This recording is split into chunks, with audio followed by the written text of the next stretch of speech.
Really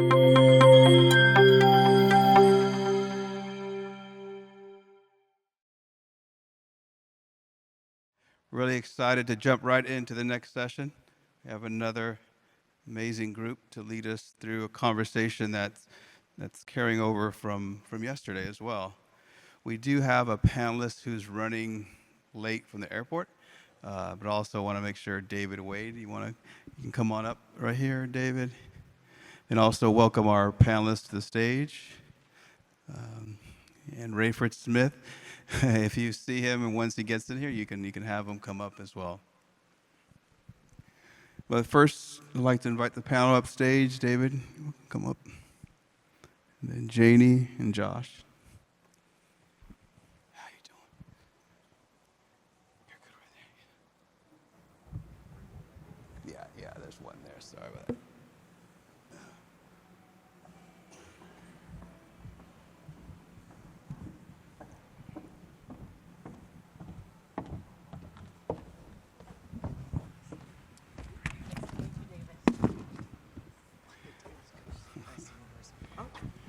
All right, and before we get going, just the Zpryme team, if we can be on the lookout for Raiford Smith. Oh, hey, Raiford. Welcome.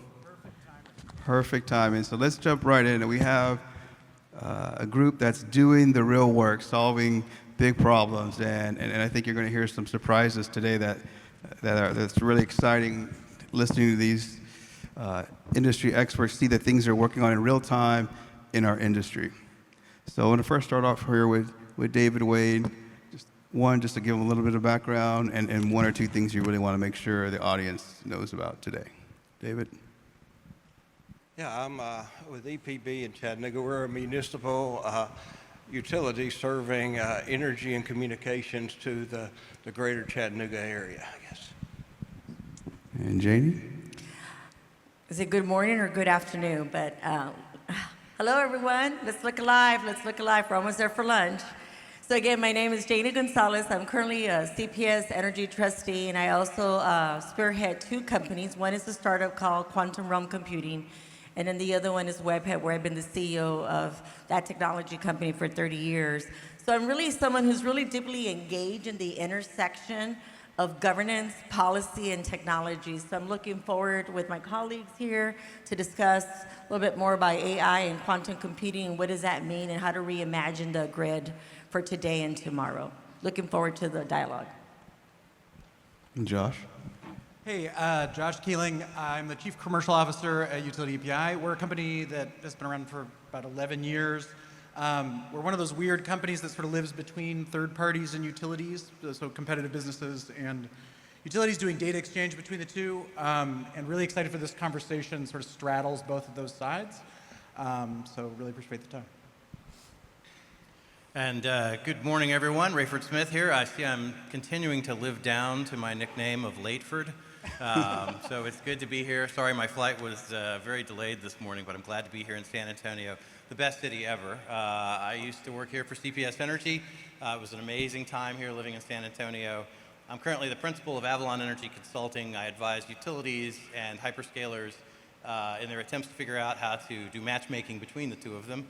I previously was the Chief Utility Innovation Officer for AES, and I had 30 years of experience in the energy industry. I also led the energy, water and wastewater, economic community development, and supply planning analytics teams for Google. So I've kind of lived in both of those worlds, and I'm really glad to talk to you about a lot of the innovations that are going on out there today. So thank you. And Raiford, a fun fact, which some just for tidbit is, Raiford also spoke at the first annual ETS in 2014. I think you were with Duke Energy back then, and thank you, and glad to come back here to San Antonio. So let's dive in right here. David, you guys are going bold on quantum, and why is it important for the industry to be thinking bold? And please tell them what you guys are working on there at EPB. Yeah, I'll start off with sharing a little bit about what we're doing. In 2023, we launched EPB Quantum Network, so we became the first commercially available quantum network. And then just 2 months ago, our board approved us adding a quantum computer to that network, so now we have contracted with IonQ for their Forte Enterprise system, and we should have that up and running in Chattanooga first of next year. So we're really excited about that. And the question is, why would a utility be in that space? And I think it goes back to very analogous to what we did when we brought fiber optics to our community in 2009-10. We became the first community with gigabit wide speeds, and everybody was asking, well, what's anybody going to do with a gig? Well, we know now that folks do use technology and they use communication. But when we did that business model way back then, we thought about it as would have a big impact on our community. We also thought that it would have an impact on how we operate our electric system and make a difference there. And thirdly, we thought that we had a commercially products that we could sell that would pay for it. That's very analogous to where we are with the quantum space. You know, we think it has the potential to have a huge impact on our community. We certainly know that it's going to impact the electric system in the space. Everything from, you know, when we think about optimization problems, quantum is poised to really be able to handle big optimization problems, like how do you really optimize the flow of bulk generation, the proliferation of hundreds of thousands of distributed assets and behind the meter technology, to what's going on with new sensing, to post-quantum cryptography, and really just those type of things are going to pay a huge impact on our electric system.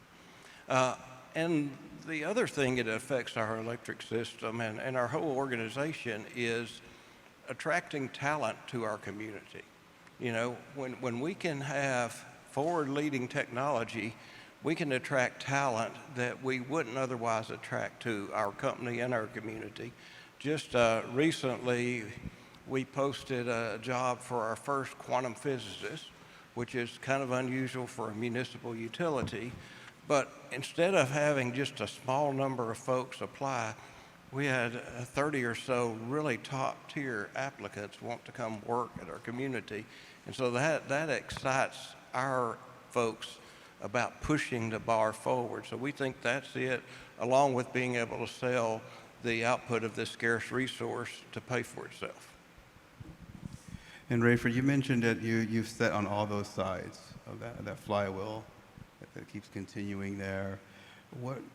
When you think of that, though, where the biggest benefits going to come into either the energy system, or how does that, or the customers there? Yeah, I think AI has the potential to radically transform just about every area of our business in the energy industry as well as in just industry as a whole. Often, you know, I think about first the challenges that AI brings, which is it's the most incredible growth I think we've ever seen. We had initial growth when our industry started 100 years ago. We had another burst with air conditioning. But those took 100, 40, 50 years. They took a long time to happen. We're looking at all of that growth happening in the span of about 5 years. And AI has the potential, the reason why AI has such, or is growing like that, is because it has the potential to so radically transform business. So think of everything that you do today, and then think about how AI can make it better, which is to say, AI can help take the mundane, the tediousness, and the complexity out of much of what we do, and instead elevate the way we work into things away from the mundane and towards the more strategic. So if I'm looking for new drugs or new therapies, instead of having to tediously and slowly try and test and develop all those, I can do them simultaneously and very rapidly with AI. In energy systems, we have very complex power grids, power flow problems, and now instead of having to look at them serially and sequentially, we can look at them in parallel, and we can look at them much faster and with much deeper insight. So these are the sorts of things that AI brings, and what we're seeing is a very rapid adoption of the technology, which is in turn driving the need for more data centers, more infrastructure, more energy to be able to supply all that. And it's a kind of a symbiotic relationship. It's so powerful in what it can do, but in turn it also drives the need for energy and infrastructure at the exact same time. And Janie, you, as you opened up, like you have to wear all those hats as the trustee. You're a customer as well. So how do you balance that? Because you're also a technologist in there. So looking at these issues there, well, I gotta maybe start first from the CPS perspective of how they're tackling this. I think Rudy touched on it a little bit too.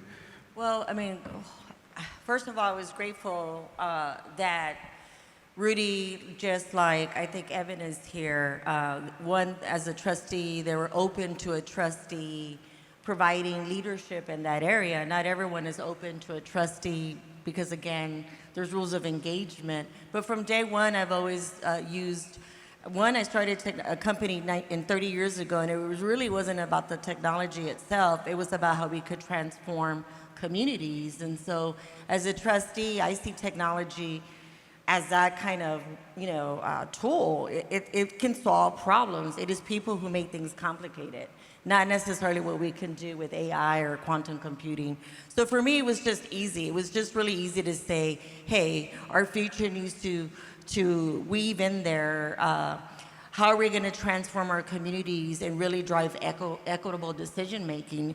Yesterday was the case in point. We've had a couple of very active individuals that have shown up to our board meetings for the past 3 months, demanding no disconnects, period, for vulnerable communities. And so we're going to relook at the policies, and I quickly said, well, why can't we use AI in some form or fashion to again, for trend analysis, how can we be more responsive and still play within the rules that we have to play. The PUC has policies, or the city of San Antonio has policy for no disconnect, but what can we do better, right? So again, as a trustee and as a technologist, I believe I have a responsibility and I have a unique view, and then we have an organization that already has an AI policy framework in place and has selected to work on a couple of case studies. And so it's that kind of relationship that you need, both from a governance and then understanding, using, in my case, my experience as a technologist, and also using my experience as a trustee, and then working within the environment of CPS Energy to not just innovate, but do right by people. Mm-hmm. And so oftentimes I think, again, to me, you can apply anything today and do right by people, but unfortunately, bureaucracy, timing, how you do it, take the front seat. So I think that what I've learned in and outside of CPS is that different organizations are at different steps with AI, and very few have even an AI policy, and now we're already talking about quantum, right? So I really think that that's an opportunity for those of you who are out there who sell software or who are leading organizations as a CIO, as strategist. The public input component is really important, and I will tell you that very few conversations right now are taking place with the public and how we reimagine public utilities leveraging AI and quantum. So I would encourage you to have those public conversations with the vulnerable populations, with the nonprofit organizations, with the county, with the city, and have a holistic approach in how we're going to leverage these technologies that are here today, transforming the way we live, work, and play, as cliche as that sounds. Because what you don't want is to implement something as great as it's happening over here without gaining the public trust, because they are the ratepayers. I hope that answers that. A little long-winded, but it answered it. That's good. And Josh, so you sit on the other side, right, trying to enable these outcomes that we're all talking about here. Where does that conversation usually start? When they come into you guys, what are those issues or outcomes they're really trying to impact through these new technologies that you guys are working with your partners on? Yeah, I mean, it's interesting. So I've been in the utility. I was at Portland General Electric, and then was at an aggregator with Generac, and so I've sort of sat on both sides of the table where you're trying to work at this critical operational point within the utility. And we spent so much time talking about optimization and how to make virtual power plants happen and how to make energy management, dynamic rates, which is great, but we haven't actually spent much time thinking about what it means from an enablement and from a security and privacy and like governance perspective at the edge. So like the way utilities are operating right now, we talk about moving from the one-way grid to the two-way grid. We're pushing electrons out. Now we're going both ways. And on the data side, we're doing the opposite. So we're going to take data from everybody else on the edge, but we're not going to push anything out. And that's not sustainable. This is an operational coordination issue. We're asking our customers to take on more opportunities, but more risks, and become more engaged and become more operational. But the good news is like a lot of industries have gone through this. And you have a lot of good partners. I mean, like CPS is very lucky to have somebody with a lot of experience in this area. But it was really comforting to hear Nancy yesterday on the board of SMUD was talking about the importance of privacy, security, terms and conditions, which like I almost started clapping in the audience, which would have been a very dorky thing to do. We really need to think about it in terms of how do we create the rules of the road to enable, and how do we coordinate in a better way. And those tools exist. I mean, Google is a great example, right? So you know what it's like to link your Google account to your Zoom account. That's a very normal thing. You go through that every day. What you don't realize is how much work from a technical perspective and a legal perspective goes into making that happen. And that's the paradigm we have to move to here, because we can't just be doing AI within the firewall and outside the firewall. Bridging across that, that's where the value happens for customers. And that's where businesses and innovation happens. And utilities are uniquely poised to really capitalize on that. And especially as we look at AI and the hyperscalers, you have parties who are on both sides of that table with you, right? You have people building data centers who also have retail relationships with customers. Exactly, you need the policies to de-risk. Sorry, I'm gonna. Sorry. No. Policies to de-risk. Absolutely. Innovation.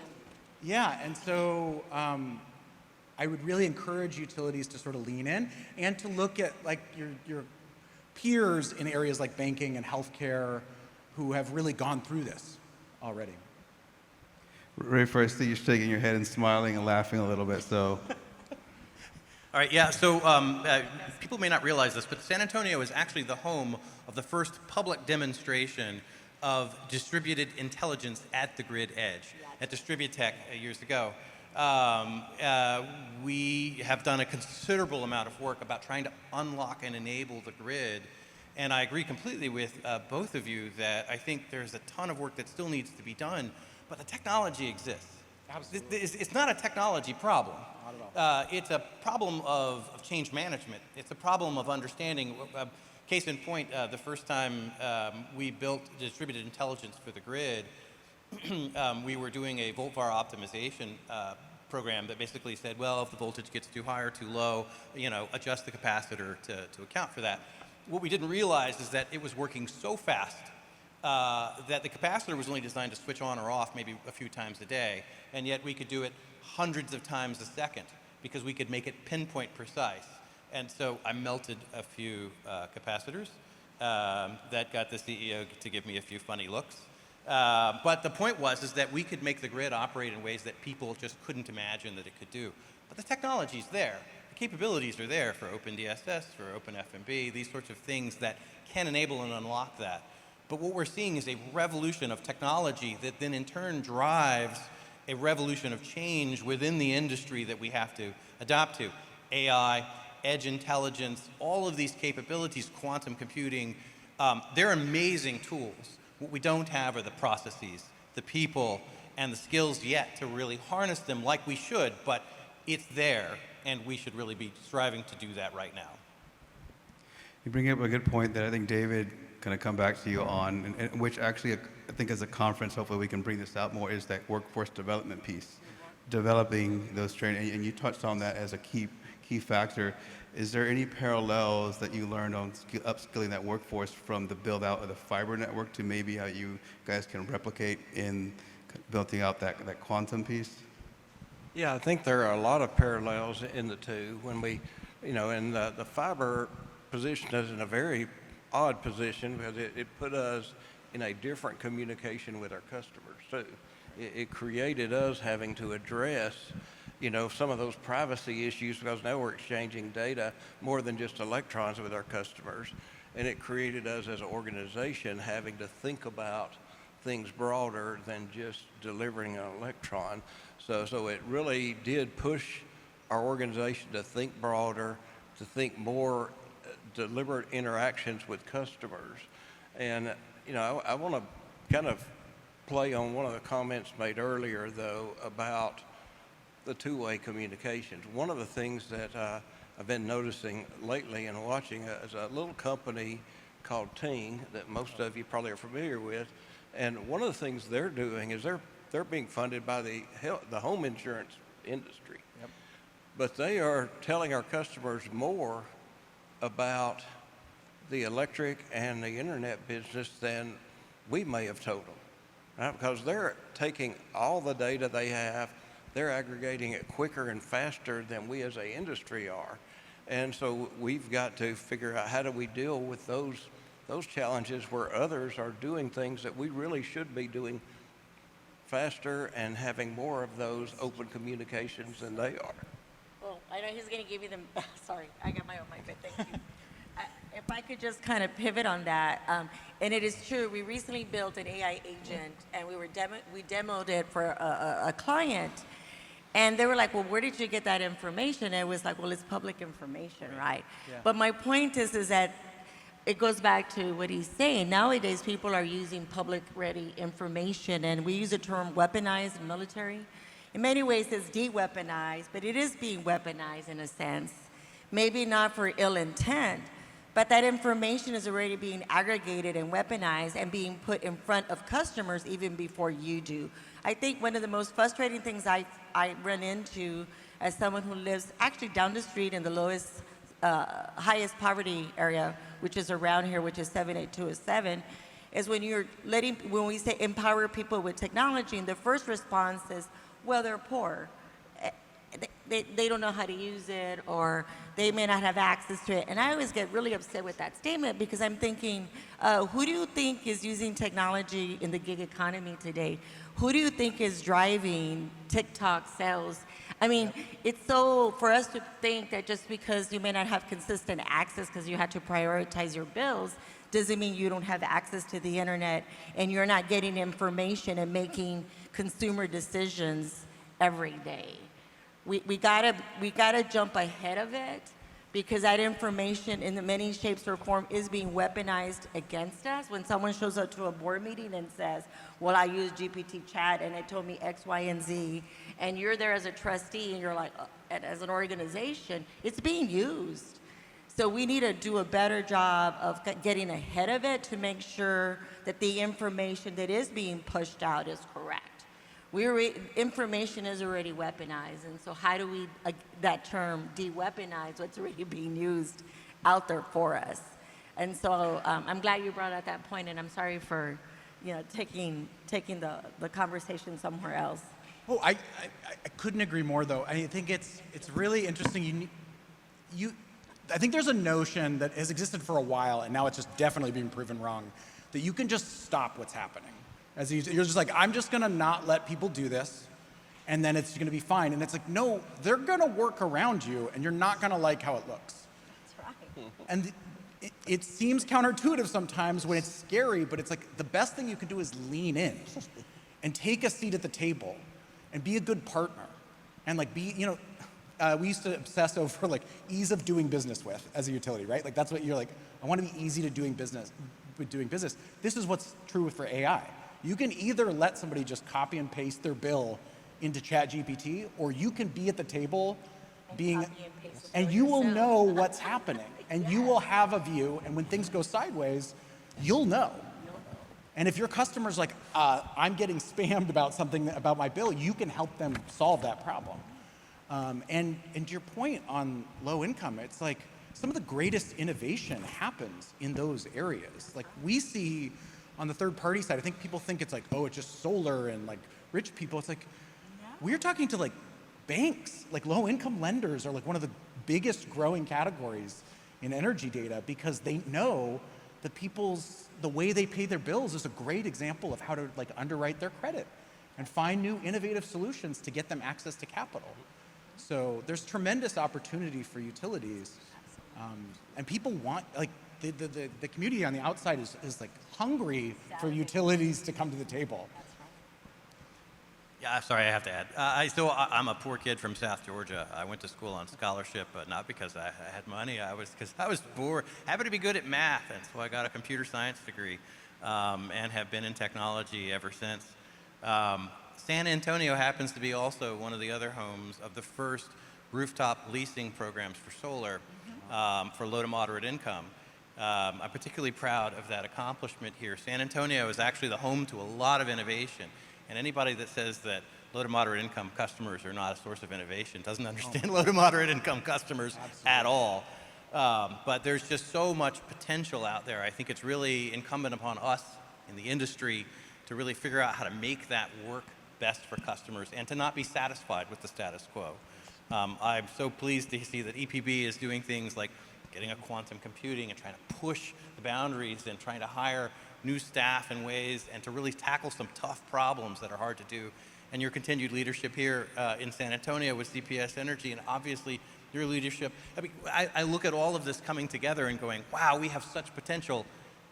Let's harness it and do some really amazing things. Because ultimately it's about policy, partnerships, and people. Yes. You know, I think, again, public utilities must navigate these regulations, right? Ratepayer trust is important, and emerging technology adoption. How we do that, we've talked a little bit about workforce readiness, and I think we go back to data governance, policies, how does it all connect, and then champion pilot programs. I'm a big advocate of let's do something, let's not just talk about it. Let's support a pilot program and let's innovate and let's problem solve with this versus just talking about it, because the solutions are here. It's just being brave enough from a governance perspective, from an organization to say, we're going to do this, and we're going to do it right the first time.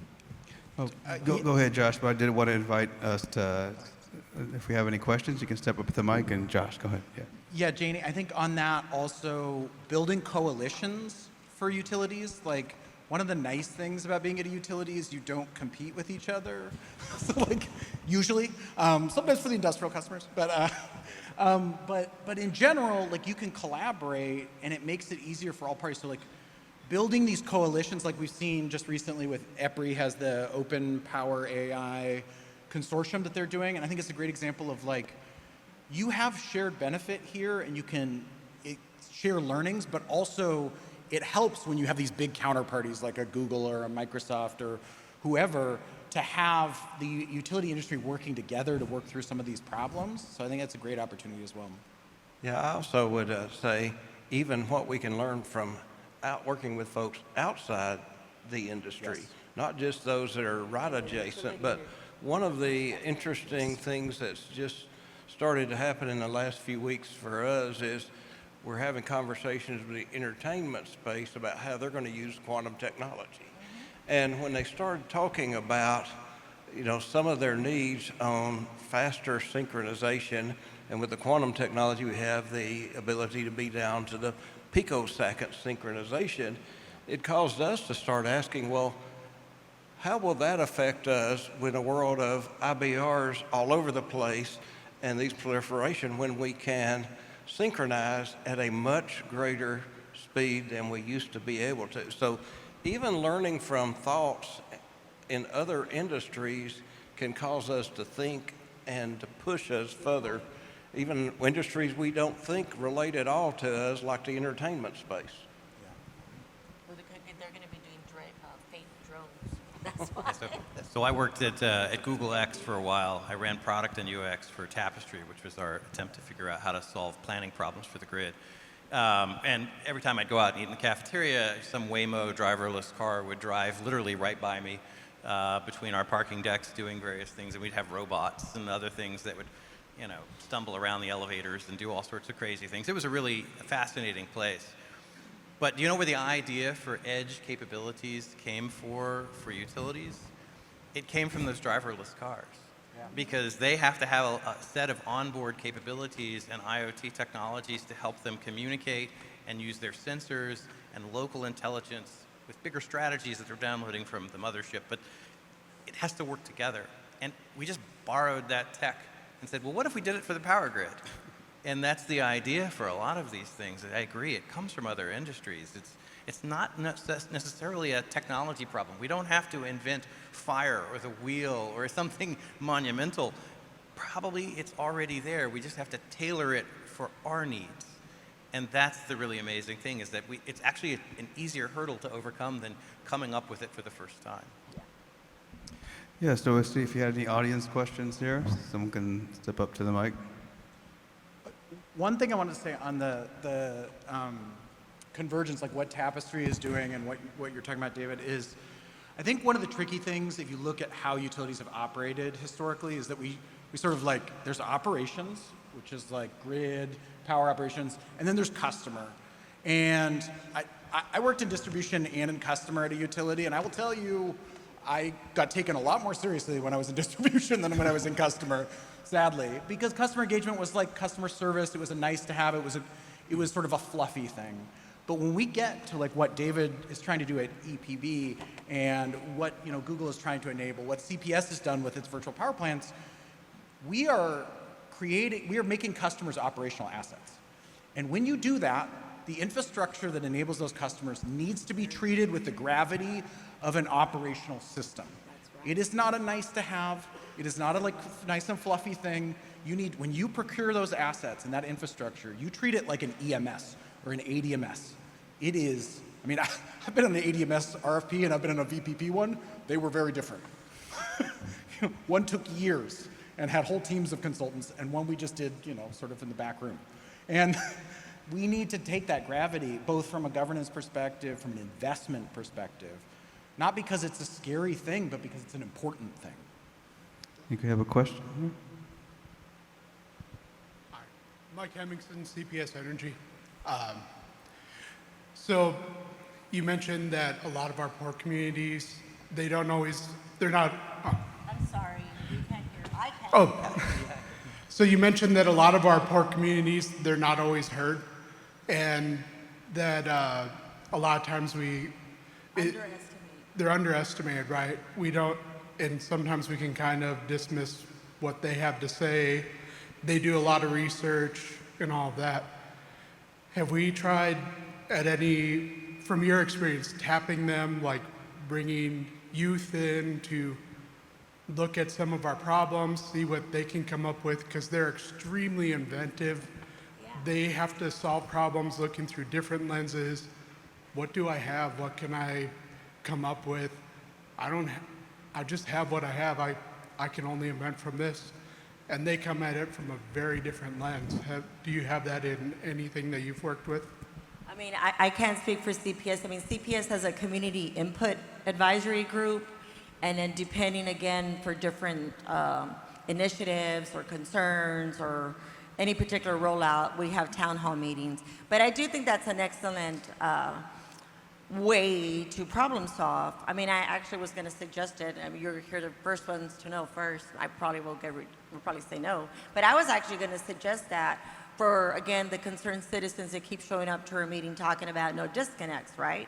There's specific already guidelines in place that we adhere to, and CPS is very friendly. We go above and beyond. We even have a partnership with 200 nonprofit organizations to meet the needs of our community. So it's not like we're not doing enough. But doing enough and sometimes just being open to a fresh perspective is very powerful. So I actually was going to suggest that to the current chairwoman and to the organization that maybe we needed to re-look at things and have a youth perspective, a younger perspective.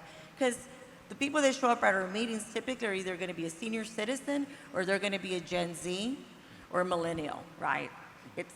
Those are the top three that show up to our meetings, and they use technology different, and they really use it for public justice. If anything, they use it extremely well for public justice awareness, and they're really good at using technology to communicate that message. But I think those are great ideas. But I will say again, there is a lot of stereotyping, and I think that that's one area that we need to work on. There's a lot of already biases in how we view people and how we use data. I think one key component that we all have to be very mindful of and be responsible with is, again, making sure that it's unbiased, that data is unbiased. Because, again, example, 78207, any streaming channel, it automatically, my caption turns to Spanish, and every commercial is about loans, like a quick loan. It's all these financial tools we just talked about. Again, assumption that someone who's a trustee, someone who just loves her neighborhood, doesn't make above so much money, and and again, I'm bilingual, so I don't mind being bilingual and I understand Spanish, but again, to just force those type of commercials, force that type of narrative, and streaming is a prime example. But again, using groups is a great example to problem solve, and I highly encourage that and advocate that. So thank you for that great question. Yeah, I would also add to that, I think one of the things you have to really do is figure out how to be out in the communities, because and listening to them directly, not just asking broad questions and asking for their feedback. I remember a few years ago, we started some programs that were targeted at low-income communities, and we went out to share them, and they really didn't trust us. Yeah. So we had to start off by figuring out how to build trust. And so you built trust by being out there with them, not by just talking to them or asking them stuff. And so it was a key learning for us, as we had to build trust before we could get the feedback we needed. And I was a poor kid from the wrong side of the track, so to speak, and I started as a call center clerk. And I've worked my way up to this from that. And I can tell you, I remember when we did the rooftop solar program here in San Antonio, the First Lady's house, we put it on. Single mom, raised her daughter, who's now a nurse, and doing amazing things. And she had baked us fresh tamales, and she said, here you go, like, this is for you. And I said, oh, ma'am, but this is for you, like the solar on the roof. And she said, I can't believe I'm getting this. I thought you had forgotten us. Not you had forgotten me, or you had forgotten us, all of us. And I said, ma'am, I came from a home and a place just like this. We'll never forget you, right? And I think it's like being authentic and bringing that to work, but also, okay, so I'm a computer scientist and I love technology. It's using those things, not just to like make a pile of cash, it's to make a difference. That's what really matters. And I agree, it's engaging the community. It's not giving them handouts. It's saying, no, I challenge you. How do you do stuff? I worked with El Salvador. AES has utilities in El Salvador and here in the US, and some of the most innovative and creative people who could use Band-Aid and baling wire to put together incredibly complicated systems were in El Salvador. And they didn't have very much money at all. Yes. But they were able to do incredible things much faster than us here in the United States. And it's because of their creativity.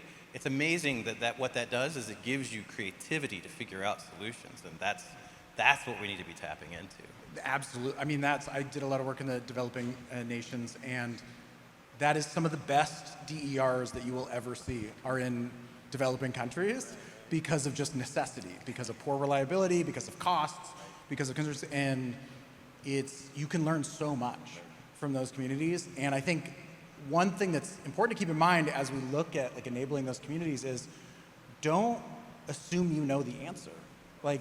And create frameworks that aren't a burden and enable that innovation. So, because so often we create these programs and it's like, you gotta fill out all these forms, you're gonna have to do all this stuff. Time is everything.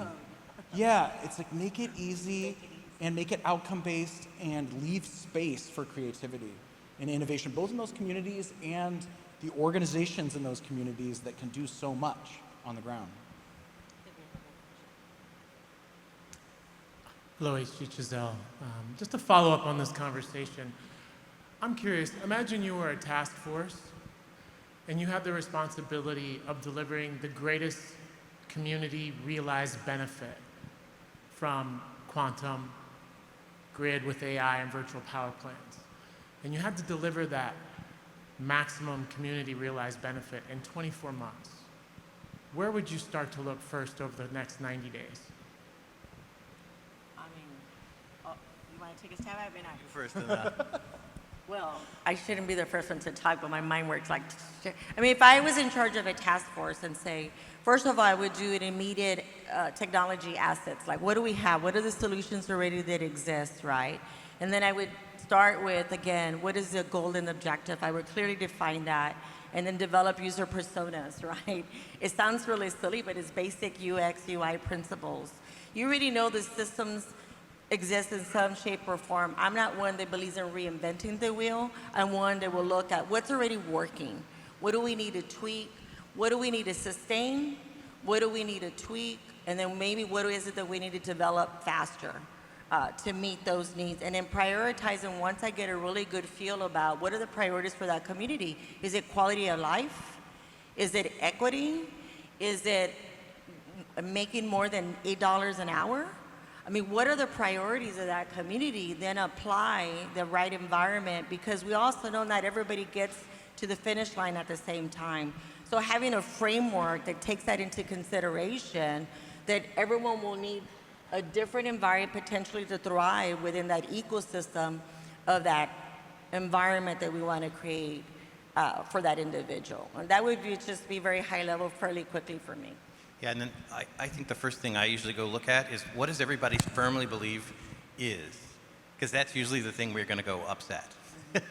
If they say, like, it can't do this or it can do that, using your framework, I would then go challenge that.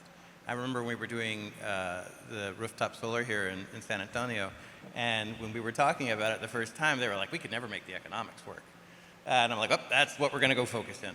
That's right. And because it's a municipal utility, it has a different business model than a lot of others that allow you a new level of creativity, but just saying, oh, well, I can't do it because common wisdom says I shouldn't be able to do that. That's usually the first thing my spidey sense says, go focus on that thing, because that's the thing that you're going to go use to disrupt and create whatever that value is. And while I don't have the specific roadmap or the idea today, I know that that's exactly where it would tell me to go look, is poke the thing that everybody thinks is a given, and that's usually the thing that gets disrupted. Yeah, and I would absolutely agree. I'd say one of the things that certainly every community is different, but you have to figure out as you're leading that task force is how do I create the opportunity to engage more of the human resources, right? The people in the community, and not go to them with answers, but create opportunities for folks to really be creative and to come together and to make a big difference. Because I think that's what makes a difference, is getting more folks engaged, not defining the answers for folks. And you were right. I mean, opportunity. I think what people get tired of, and I get tired of it as an advocate, and I've been advocating for 30 years in workforce development, economic development, and technology, is that you go to the same type of meetings, we all meet, same leaders, same everything, and it's the same conversations, and there's a lack of opportunity. Nobody wants to show up to anything, especially someone who wants to transform their lives, and it's the same conversation. It's the same output, right? If you fill out an application, we'll help you. If you graduate from college, we'll help you. It transforms your life. No, what are the opportunities? Someone wants a job today. Someone wants to get out of their situation, whether it's domestic violence, today. They don't want to have to wait. And if we don't create those type of opportunities, then all we do is talk. You know, and I have very little patience for talk. That's why I'm very much on what can we do today? If today helping that customer is just cutting, you know, the wires that are above, you know, potentially could be, cut the wires. Just do something simple. Sometimes we don't have to do big, complicated opportunities. It could be as easy as, here's a voucher, your lights stay on. Here's some food security solutions. Here's a program that today, if you sign on, will provide childcare. Those are real opportunities to transform communities. Yeah, I think the important thing is, like, if you really want to move fast, if you look at, like, I appreciated Lawrence's talk at the beginning, which he's really in the systems, like, world is what he was saying. So I went to school for system science, which is a very dorky topic. But one of the things you talk about when you want to transform markets or transform systems, you don't just, like, put more inputs in. It's like, oh, put more money into rebates and it'll just solve the problem. We've seen that a million times and it doesn't. It doesn't solve it because you need to rewire the system. And one of the things that you can do to really activate change, I mean, we've seen it with AI right now. It's because it rewired the system. It gave people access to data and tools that they didn't have in a much easier way. And if you look at, if I had to change things in 24 months, I would say, how can I quickly rewire the system to, like, create access? And opportunity, access, and equity. Exactly. And so, you know, opportunity and equity through, like, giving that value into the communities in a way that they can innovate on, which is both the data, it's the engagement, it's the like, you know, having more performance-based incentives that go out and, like, actually pay customers for the value that they have, and allowing them to work with the folks that they want to work with in their communities to innovate. And that seems scary, and it feels like it's giving up control, but it really isn't, and it's not anything new from what we did when we started wholesale markets, or we started, working with different local community agencies. So we have opportunity to do that, but we can't just do the same thing we were doing before and just put more money into it. All right, panel, we're about time. But David, I want to give you the last word here. 30 seconds. What's your call to action out here for our team members to just enable a thriving, creative environment to solve big problems? I would just say to continue to lean forward.